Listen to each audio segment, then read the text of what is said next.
I would argue that the most serious threat to the United States is not someone hiding in a cave in Afghanistan or Pakistan, but our own fiscal irresponsibility.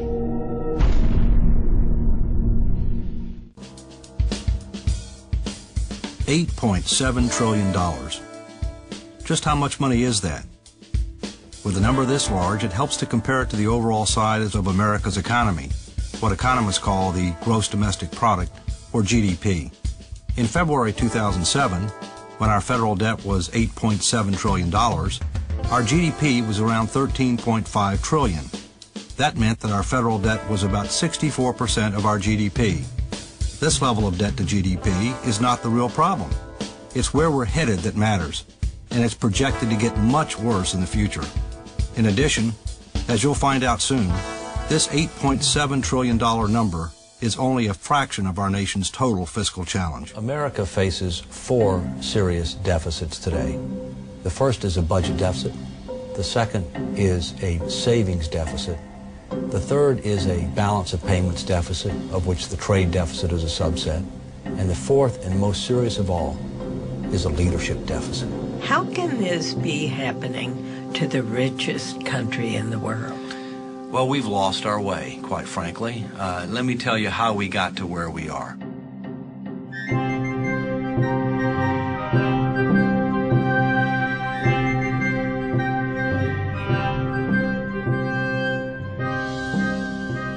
Today's federal debt is the sum of all of our annual budget deficits and surpluses going back to the beginning of our federal government. Our war for independence created much of our early debt, and by March 4th, 1789, the first day of our federal government, our national debt was $75 million, which was about 40% of our economy. This terrified our founding fathers, and they acted quickly to pay it down.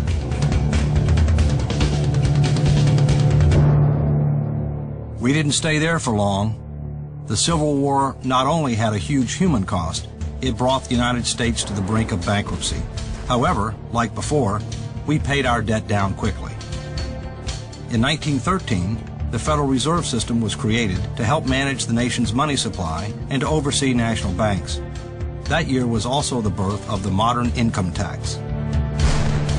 World War I was supposed to be the war to end all wars.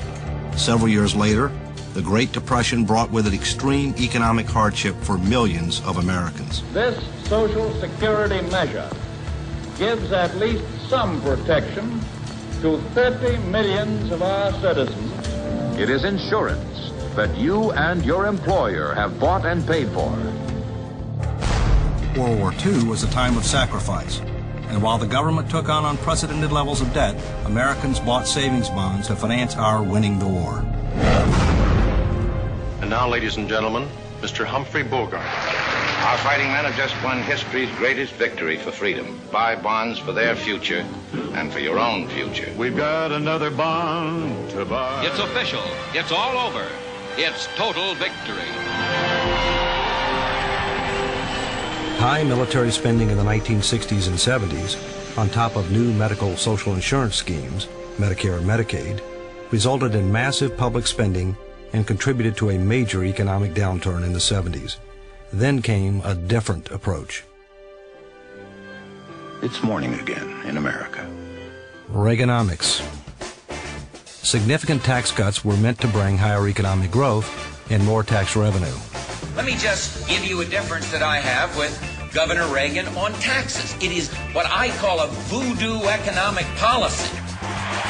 For decades, we have piled deficit upon deficit, mortgaging our future and our children's future for the temporary convenience of the present. Read my lips.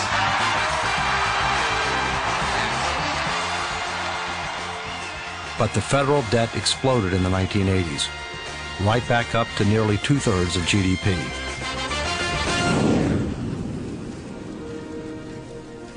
A fundamental shift had occurred. America was becoming addicted to debt.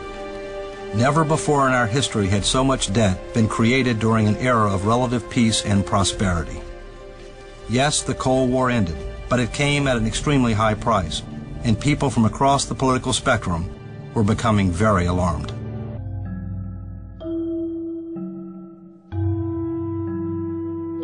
In the last 40 years, the U.S. has had 35 budget deficits and only 5 budget surpluses. And there have been large annual surpluses in our Social Security program for years. These surpluses are spent every year to help pay other bills in the federal government. Without the Social Security surpluses, our real track record on deficits looks a whole lot worse. In less than 10 years, Social Security will be paying out more than it takes in, and it will only get worse as baby boomers retire in larger and larger numbers. By 2017, Social Security will not be helping to reduce America's overall deficit, it will be adding to it.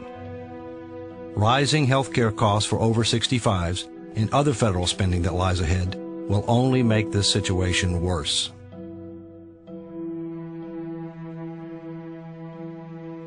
The only issue that's more severe than this would be the idea that an Islamic fundamentalist would get his hands on or her hands on a nuclear weapon and use it against us.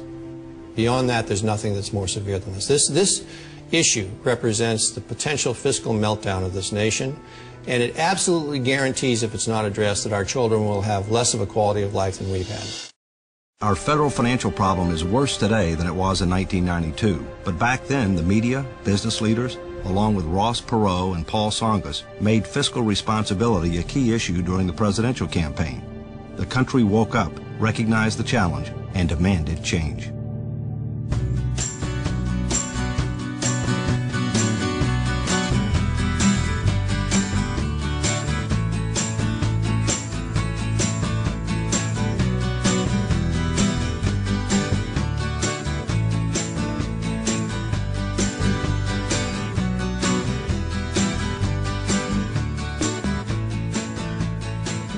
We come here today, Democrats and Republicans, to celebrate a true milestone for our nation. In a few moments, I will sign into law the first balanced budget in a generation.